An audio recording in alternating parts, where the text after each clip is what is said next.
Well, for more on AI, or how it can be applied in Nigeria to foster change, I'm joined in the studio by Sonny Iroche, who is the Senior Academic Fellow at the African Studies Center, University of Oxford. He also has a postgraduate studies in artificial intelligence from the Said Business School, University of Oxford. Thank you, Mr. Iroche, for joining us. Thank you, Constance. Yeah, so you're in Abuja this week. Usually you're not living here for now, but you're visiting Abuja to attend the workshop on AI. Tell us, what was the main outcome of this get-together? Thank you very much, Constance. The main purpose for getting experts, enthusiasts, researchers, professors of computer science, robotic, and the private sector was for us to come up with a framework and a roadmap for the adoption and development of artificial intelligence for Nigeria, Africa, and for the rest of the world.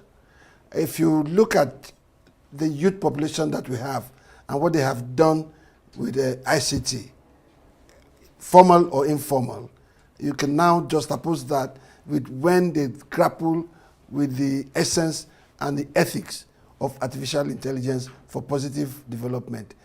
We had about 8 groups within the major experts that came together that the minister rightly named the Nigerian Artificial Intelligence Avenger. Right. People choose different characters of Avengers they want to be, which means that, look, you have to go out there with the impetus and with dexterity to come up with what would make Nigeria a hub for AI, not only in Africa, but globally. Right. Yeah. You mentioned a youth population. Yes. You're not young yourself. Well, as a father, yeah. I want to leave Nigeria a better country for my children, yes, and my children's generation. So what led you into this sector? What generated the interest that drove you to go back to school on this subject matter? Well, it is never too late to learn anything new. I don't want to be a relic. I don't want to be a dinosaur. As the world changes and as the world embraces artificial intelligence, I'm in Oxford, where you have information overload on AI and modern discoveries in every field. When I was a senior fellow at the African Studies, there are lots of courses and conferences on AI. I took an interest in it, and I found it very, very interesting. And you must always try in life to upscale, to retrain, and to make sure you are relevant for as long as the good Lord gives you breath and life to live. And let me tell you something. Learning is one thing that keeps away Alzheimer's and Parkinson's disease. So at my age, I'll keep learning, and until the good Lord says, good and faithful son, come home. Well, thanks for that information. I should do that as well. So there's a saying that AI is going to in future affect every facet of life, whether it's governance, agriculture, communication, health, you name it. Help us understand in practical terms, examples. How can this be applied in Nigeria? You can just use one sector. Well, let me explain how AI is perceived to wanting to change the way we do things. There are 3 sub fields of AI. You have generative AI, you have the deep learning, and you have the neural networks. And the neural networks, what they try to do is to replicate the human brain, but albeit artificial. But AI has been recorded to defeat the world champion in chess and the world champion in an Asian game, a Japanese game called Go, which was, AI was able to predict 60,000 moves in just 1 second. So AI can do what humans can do. And with time, with deep learning and neural networks, large language models, you can see algorithm developing to where it might, I use that word responsibly, might do more than what humans can do. Now in Nigeria, one of the greatest problems we have that even impinges on foreign direct investment in Nigeria is the issue of security.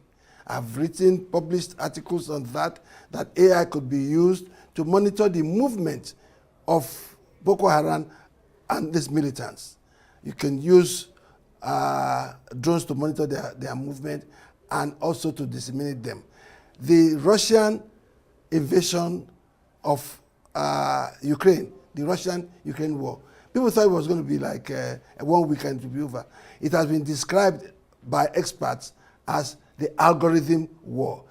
Ukraine is using algorithm, using AI, unmanned aircraft services. In fact, the United States of America has just established, I think it was September last year, established a military university in Oklahoma where they train their soldiers on unarmed combat, where it's AI that's doing all the work. So coming back to Nigeria, we need AI to monitor insecurity. We need AI also to curb corruption, because where you have humans interacting with human beings, that is when they can now ask you for gratification and things like that. If, for instance, you go to our airport, your custom officers, your immigration officers are robotic, they're not going to ask you for anything untoward. But then that comes the fear of redundancy. Yes, I was going to ask. Yeah. That leads to concerns about loss of jobs. What do you have to say on that? When I started my banking career in 1982, we had secretaries all over the place. Every manager had a secretary. Today, do you have secretaries? No. Most secretaries have upscaled and retrained to do something else. So if your job is threatened, you said at my age I'm doing AI. So if as a banker I was retrenched, now I'm in an entirely new field that I'm enjoying thoroughly. And how many Africans are in AI?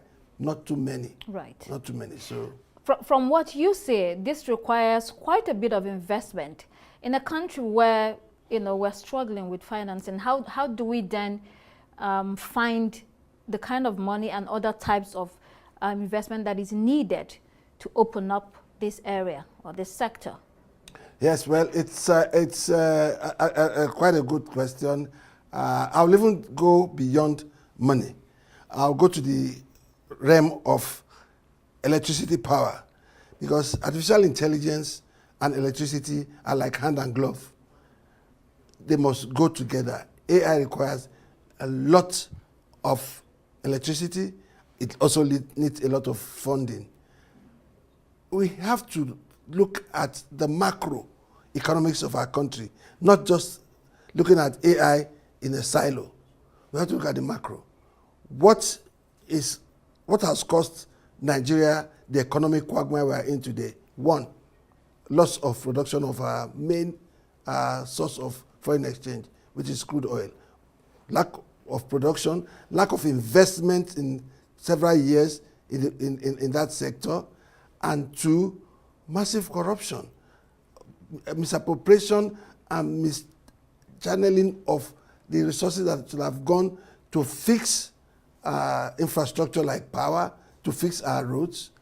So if we are deliberate about running our country as a going concern, which it should be, then there must be accountability. Right. Leaders and managers of our economy must be held accountable, including the past people in government, to give account of what happened.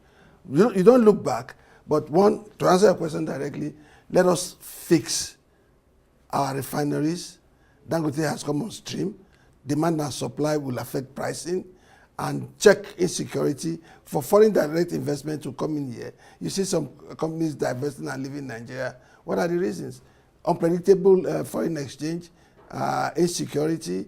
So if we get the macro right, it will just be like a jigsaw. Right. The whole picture will fall in place. What we are talking about, is it too sophisticated? I ask that because we live in a country with very high levels of poverty, where people are just looking for food to eat. So are we overreaching ourselves here? Is this real, or is this going to happen? When I used to be in politics and people talk about grassroots, I also said that as long as you have grassroots, you also have marble roots. So what I'm trying to say is we have a strong population of those who can afford it. And AI can be taught like you teach mathematics, like you teach history. You can go to any village school and teach. I've gone to a few schools whenever I'm in Nigeria to talk to students. It doesn't cost anything, but you must create that awareness at an early age. Catch them young, and they will also, you'll be amazed, the people who are making things happen. The Nigerians who are making things happen in the United States, in the UK, in the Middle East. Most of them don't come from rich families. They went to school, they were dedicated, and they've made it. So you might be a poor child of a poor farmer today, of a poor parent today. It doesn't define you. It doesn't predict where you're going to end up. Right. You said that very few people are operating in the AI sector, both in Nigeria and in Africa. How do we expand this? How do we make it more meaningful and grow it, actually? We can also talk about what the Nigerian government needs to do. Okay, thank you, Constance. AI started as early as 1950s, where someone like John McCarthy and Alan Turing were the founders of machine learning, machine talking to machine, machine talking to human beings. Not until 2022, when you had the open AI ChatGPT, I think GPT-3, that people became aware of it. People have been studying AI. When I met during this our AI strategy session, the last 4 days, I met lots of professors who've been teaching machine learning, have been using large language model for a long time. So now the awareness has come. We are not lagging behind so much. It's as if the whistle for the race into the fourth industrial revolution, which is going to be powered by AI, the whistle has just been blown. Some people might be early starters, some might be late starters, but let us begin. And we have started by this administration putting together various AI experts, enthusiasts. Our international development partners were there. Many of them came to support us, and someone flew in as far as from Australia. Some came from China. I flew in straight from Oxford to Abuja. I made the sacrifice to come. All of us made serious sacrifices to come, and it was a grueling exercise. I will tell you that. I mean, I haven't been under such pressure in a long time. You did say that you need electricity to power this industry. We've been having that problem for a very long time. Do you see us making any headway in this? Because it's going to impact every other thing, including the AI. We can. Incidentally, I used to be in the power sector. We can. There are so many things we can do. We can fix our transmission system. Someone was saying everything needs to be unbundled, take it out of, take it away from government. A lot of people discuss what they don't understand. Okay, so help us understand. Okay, fine. The transmission line is the only one that is still with government. Some of the inefficiencies are not just directed at the one that is still being run by government. The gas supplier has this issue. The generation companies have their issues. Transmission has this issue, and the 11 discos do have their issues. One thing that is in the NERC, that's the Nigeria Electricity Regulation Commission regime, is what we call the eligible customer regime, where customers, like big users of electricity, above 2 megawatts, can tap from the generation line of, I think, 330, and from the distribution line 135. I think I'm correct, but it's being resisted somewhere. So this government I've called, I've written that, look, we should look at that eligible customer regime where you have free buyer, free seller. I know we have challenges. If we have the resources by fixing our oil production capacity, then we have enough resources to fix power. I also think that TCN could be decentralized. Instead of just having one TCN, we could have a transmission. Of course, we have 10 regions now, but those 10 regions can also be empowered and resourced. Is it necessary for AI to be incorporated into our educational curriculum? Yes, certainly, certainly. AI would be like the driving force of intellectualism going forward. It will be very, very key. It's like when the internet came, when computing came, those who could not change over were left behind, and nobody would want to be left behind today, because employers will be asking and testing you, and your workplace will be AI driven, right? Okay, people talk about ChatGPT. Is it cheating or is it not cheating? Is it plagiarism or is it not plagiarism? What do you think about that? Well, there's what we call in AI prompt engineering. It's what you put in there, right, that you get. In my banking days, you had to struggle with preparing cash flow, preparing credit analysis.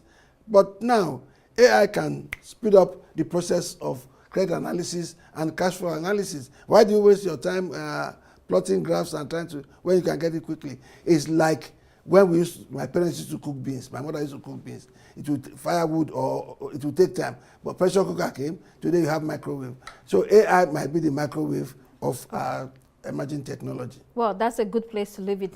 Thank you so much, Mr. Sonny Ureche, for coming on the program. You're welcome. Thank you for having me.